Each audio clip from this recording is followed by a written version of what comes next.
What if everything you were taught about the fall is incomplete? What if reality didn't collapse by accident? What if it was allowed? Most people assume suffering showed up because something broke, because there was a mistake, some kind of cosmic failure. But here's the real question that never seems to get answered. If the monad, the infinite field of awareness behind all existence, is truly infinite, how could anything unfold without its consent?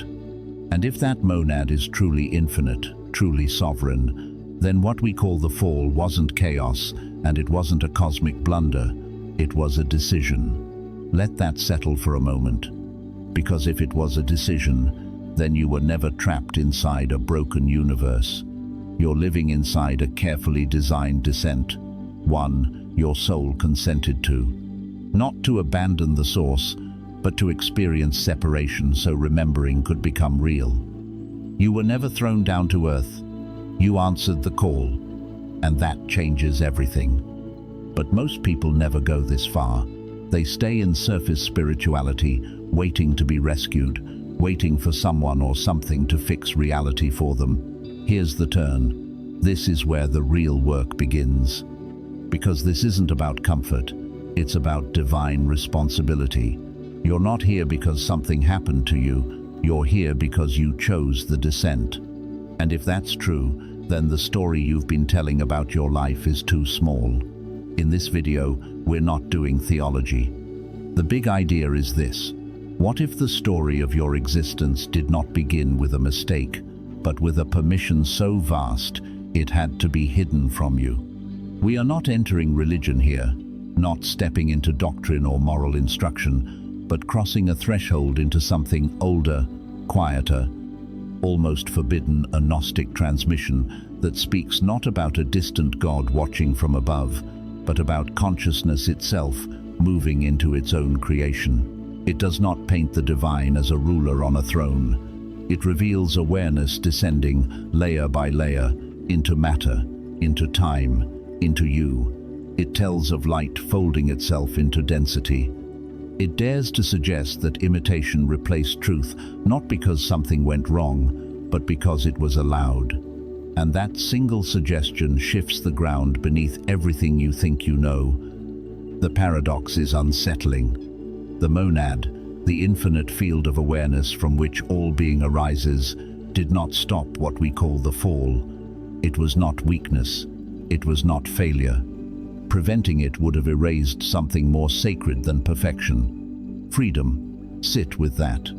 If freedom required the risk of fracture, then fracture was not an accident. It was part of the design. And if you begin to feel the weight of that possibility, you may notice something stirring inside you, something that recognizes this not as foreign, but as familiar. Because once you see why reality might have been permitted to invert, why consciousness would willingly enter limitation, and what the ancient Gnostics meant when they spoke of garments of darkness, something in your own perception starts to loosen. The descent does not feel like exile anymore. It feels like participation. Over 80 years ago, in 1945, a discovery rose quietly from the sands of Egypt near the town of Nag Hammadi. Buried manuscripts, sealed for over 1600 years, surfaced into the modern world. They were not official scriptures. They were not approved by councils or polished by empires. They were texts preserved by mystics who believed salvation was not about obedience, but about remembering. Among them was a luminous and strange writing known as the trimorphic protenoia, the three-formed first thought. The name sounds academic, but the text itself feels alive. It does not begin with creation. It begins before creation, before time, before identity. It speaks in the voice of primordial intelligence, what the Gnostics called the monad, not a being among beings, but the field from which being itself unfolds. And here the narrative turns upside down. In many traditions, humanity falls away from God. In this transmission, the divine descends into matter. This is not exile, it is incarnation. The world we experience, according to these mystics, is not the original fullness, the pleroma, but a shadowed reflection of it, a mirrored architecture shaped by a lesser intelligence known as the Demiurge. Not evil in a cartoonish sense, but derivative, a copy that forgot its source, a reflection that mistook itself for the origin. And when this imitation reality crystallized, the monad did something unimaginable. It did not withdraw, it did not destroy the system, it entered it, not once, but 3 times. First as voice, then as speech, and finally as word. This is the revelation hidden in the text, not a distant rescue, but an inward descent. Not a God intervening from above, but consciousness threading itself through layers of density to awaken from within. And here a forbidden question opens. If the monad could intervene, why not simply dissolve the Demiurge and restore perfection? Why allow time, decay, suffering, forgetting? The Gnostic answer is subtle and dangerous. Perfection without freedom is sterile. Living Gnosis, direct knowing, cannot arise in a world where nothing is at stake. Awareness that never forgets itself, never truly encounters itself. So the texts were buried, perhaps not only because they threatened authority, but because they shift identity. They suggest that the divine was never waiting in heaven. It is moving through your nervous system. You are not a fallen creature begging for rescue. You are a fragment of divine awareness remembering itself. And once that idea lands, even softly, the journey stops being about escape and begins to feel like return. Return changes everything because it forces us to look not at what went wrong, but at what was chosen before anything could go wrong. Before time, before worlds, before separation, the transmission speaks of a fullness that lacked nothing. The monad did not act from deficiency. There was no enemy to fight, no darkness to correct. There was only boundless awareness. And within that boundlessness arose a subtle movement, not of need, but of expression. Imagine an endless ocean that has never felt a wave. Imagine light that has never known contrast. The hidden decision was not about building a universe as a project. It was about allowing differentiation so that consciousness could encounter itself through form. This is where Sophia appears not as a villain, not as a cosmic error, but as the first motion of wisdom turning toward itself, a reaching, a curiosity, a self-reflection that bends outward. In that movement, something unprecedented occurs. Separation emerges, not a moral collapse, but a metaphysical breach. Unity begins to echo instead of resound. Awareness experiences itself subjectively, and from that echo arises the Demiurge, forming reality from reflection rather than source. The crucial detail often missed is this: the Demiurge creates from imitation. It constructs a world using copied light, borrowed order, partial consciousness. That is why time feels linear, why decay is inevitable, why identity can feel heavy and fixed. This realm becomes a reconstruction of the pleroma, a shadow architecture mistaking itself for origin. And when this inverted system stabilizes, the monad does not crush it, it enters it. This is where the myth becomes intimate. Rather than ending the dream from outside, consciousness chooses to awaken inside it. Why? Because warmth means nothing without cold, freedom is abstract without limitation, recognition requires contrast. Only through descent can return carry meaning. Only through fragmentation can remembrance feel real. The fall, then, stops looking like a sentence and starts looking like a beginning. Heaven does not expel you, it enters you. Consciousness descends into breath, into sensation, into the fragile electricity of your nervous system. The breach becomes the beginning of experience. The ache you sometimes feel that sense something is missing may not be proof of abandonment. It may be memory, a faint echo of limitless awareness pressing against the boundaries of form. And here the teaching grows even more precise. The descent was not a single event. It unfolded in stages: voice, speech, word. Not poetry alone, but a map of awakening. The first movement is voice, not language, but disturbance. The subtle crack in certainty, the moment the world feels slightly unreal, when inherited beliefs loosen and you sense that something deeper is watching through your eyes. Voice destabilizes. It interrupts the trance. It can arrive during loss, during awe, during exhaustion. It feels like longing, like synchronicity, like an inner whisper that says there is more. But voice alone does not complete the awakening, so consciousness descends again as speech. Speech brings pattern and recognition. Symbols surface, teachings appear. You encounter ideas that feel less like new information and more like remembrance. Words such as divine spark or false identity resonate not because you were persuaded, but because something in you already knew. Speech organizes the disturbance. It builds bridges between fragments. Yet even speech remains at the level of understanding. So there is a third movement, the word. The word is embodiment. Awareness moving through sensation, emotion, breath.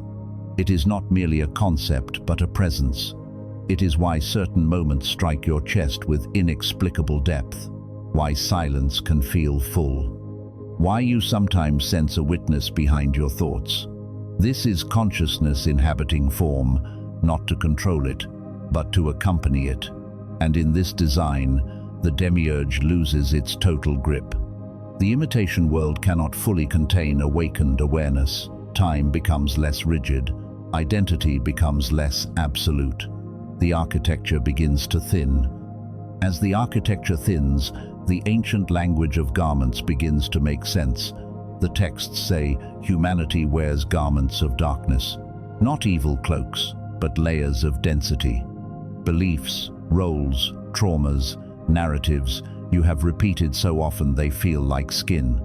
These garments were woven within the inverted system. They keep attention fixed on the surface, but when the word becomes active within you, those layers begin to loosen. Awakening is not about adding light like decoration. It is about shedding what you were never meant to carry. That can feel disorienting. You are not becoming someone new. You are becoming less false. And here lies the final paradox. The Demiurge did not ultimately fail. It served a function. It provided the contrast necessary for consciousness to encounter itself. Without limitation, no meaningful return. Without forgetting, no living remembrance. So why allow the fall? Perhaps because awakening that costs nothing transforms nothing. Awareness desired intimacy with its own creation. Not as distant perfection, but as lived experience. And if that possibility touches something in you, then this is no longer abstract cosmology. It is personal. The descent is already complete. The voice has disturbed you at some point in your life. The speech has found you in books, in conversations, in quiet realizations. The word is moving through you now, in breath and sensation. The question is not whether awakening is occurring, it is how deeply you will let it reshape your identity.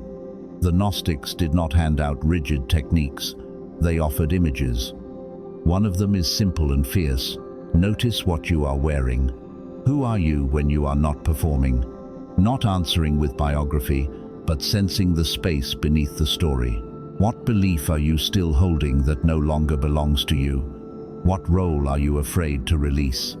Recognition loosens the garment, not force. When anger rises, when fear tightens your chest, pause and ask inwardly, who is aware of this? That question creates distance. In that space, the word speaks. Energy that would have been lost in reaction is reclaimed. This is living Gnosis, awareness recognizing itself in ordinary moments. Over time, reality may feel less rigid, patterns weaken. Synchronicities appear with strange timing. You respond rather than react. The return architecture activates quietly. The world of imitation runs on unconscious momentum. The current of the monad runs on presence. Each time you observe instead of identify, release instead of cling, another layer falls. You do not ascend to another realm. You descend into deeper authenticity. To be clothed in light is not to glow outwardly, but to feel anchored beneath circumstance. You are not here to flee the world. You are here to remember it from within and to live in it without being consumed by it. And if this feels urgent, it may be because some part of you senses that this moment matters, not as a command, not as a threat, but as an invitation. The myth does not demand belief. It offers a mirror. If you see yourself in it, even faintly, then the return has already begun. When you sense that return is not about going somewhere else, but about recognizing something here, the myth stops feeling distant. The movement from fullness to form, from unity to perspective, starts to feel less like a story about gods and more like the way your own awareness moves. The old words, voice, speech, word, become less of a doctrine and more of a quiet pattern you notice in your life. The disturbance that wakes you, the meanings that find you, the presence that begins to move through you. And in that recognition, the architecture of the imitation world quietly loosens. You realize the myth was never about distant heavens. It has always been about the landscape within you. And when the architecture begins to thin, you start to notice something you were never taught to question. What you call yourself may be layered, constructed, carefully stitched together inside a system that thrives on unconscious identification. The ancient texts describe these layers as garments of darkness, not darkness as evil, darkness as density, as forgetting, as heaviness. These garments are not fabric on skin, they are identities. The name you defend, the wounds you repeat, the roles you perform so well you no longer remember taking them on. The beliefs you inherited before you had language to evaluate them, each one woven inside an inverted world that teaches you to equate survival with selfhood. And here is the quiet shock. You have been wearing what was given to you, not necessarily what you are. The Demiurge's world does not imprison you with chains. It clothes you with stories. Stories about what success means, stories about what failure means, stories about what kind of person you are allowed to be. Over time, repetition hardens into personality, personality hardens into fate, and fate feels unavoidable. But when the word, the embodied presence of awareness, becomes active within you, those garments begin to loosen. Not dramatically, not with fireworks. Subtly, you notice a reaction before it takes over. You observe anger instead of becoming it. You feel fear without collapsing into it. And in that small gap, something ancient breathes. Awakening is not about acquiring light like an achievement badge. It is about shedding density. It is about remembering what existed before the mask. This is why the process can feel disorienting. You are not upgrading your identity. You are outgrowing it. And the ego does not dissolve quietly. It resists. It bargains. It whispers that without these garments you will disappear. But the transmission suggests the opposite. What falls away was never your essence. It was adaptation, protection, strategy. Necessary perhaps at one stage, but not ultimate. And here the final paradox comes into view. The Demiurge did not ultimately ruin the story. It served it. It provided the contrast that makes return meaningful. Without limitation, no depth. Without forgetting, no living remembrance. Without descent, no conscious ascent. What looked like loss may have been the opening of participation. It was the stage on which awareness could encounter itself as experience. And if that is even partially true, then your struggles are not proof of abandonment. They may be part of a larger choreography of recognition. This is where the myth turns directly toward you. The descent is already complete. Voice has disturbed you at least once in your life. That moment when everything you believed felt slightly unstable. Speech has found you in conversations, in books, in fragments of insight that felt strangely intimate. And the word is moving through you now, in breath, in sensation, in the quiet witnessing behind your thoughts. The question is not whether awakening is happening, it is how deeply you are willing to let it rearrange you. The Gnostics did not offer rigid techniques, they offered inner gestures. One of them is simple and unsettling. Pause and ask, who am I when I am not performing? Not answering with biography, not listing accomplishments or failures, just sensing the space beneath the narrative.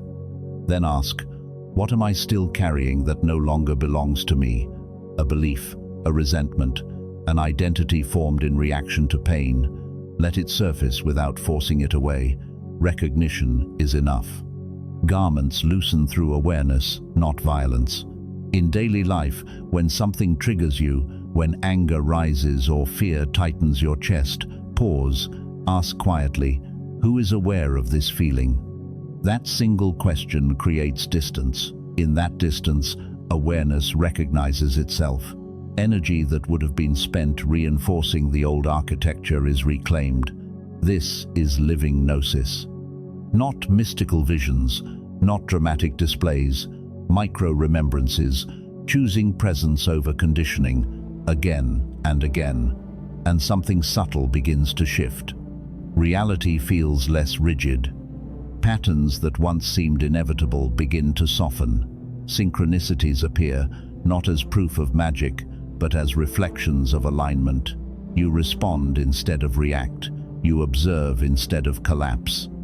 Each time you do, another garment falls. You do not become more spiritual, you become more real. You do not ascend to another dimension, you descend into deeper authenticity. To be clothed in light is not to glow in spectacle, it is to feel anchored beneath circumstance, to know that whatever moves on the surface does not exhaust what you are. You are not here to escape the world. You are here to remember within it, to participate consciously in a story that once felt imposed upon you.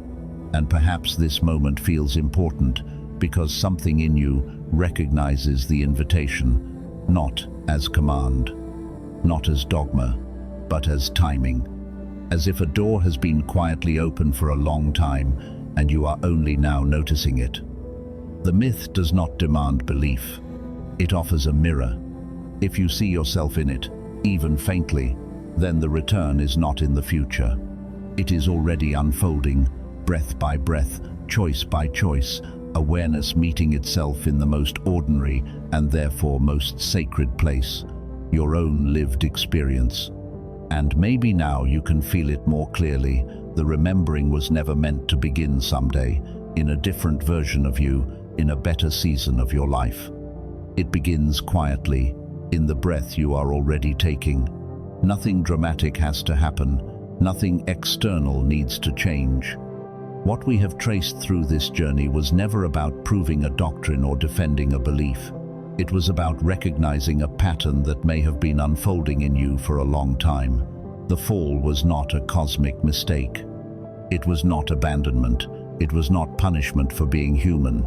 It was a descent of awareness, and that descent did not bypass you. The monad did not lose control of reality. It entered it intimately, through lived experience, through limitation, through the slow and tender act of remembering. If something in you stirred while listening, if certain moments felt familiar or strangely personal, that is not random. You are not behind, you are not lost, you are not forgotten. The voice that once unsettled you, the speech that helped you name what you sensed, the word that moves as quiet presence within your own awareness, none of that arrived by accident. You do not need to become someone else. You do not need to escape this world. You do not need to earn your place in the story. The garments loosen in their own time. The inversion softens without force. The return unfolds at the pace your nervous system can hold. And if you are here, listening to this, it may simply mean that you are exactly where you need to be for this season of your life. There is nothing to chase, nothing to prove, only a gentle noticing that you were never truly trapped, only moving through a chapter of remembering. And if this reflection resonated, there are other explorations waiting that continue to unfold this quiet path. When I sit with this transmission, what lingers is not a theory but a feeling, as if the story was never about distant realms, but about the quiet architecture of our own awareness. To me, it feels less like learning something new and more like remembering a dream I once had and almost forgot. The idea that consciousness chose descent does not feel dramatic, it feels intimate. It softens the shame of being human. It reframes the ache, the confusion, even the longing, as part of something sacred unfolding rather than something broken that needs to be fixed. But that is only one way of sensing it. I'm curious what moved in you while listening. Did any part of this feel strangely familiar, or did it challenge something you've always believed?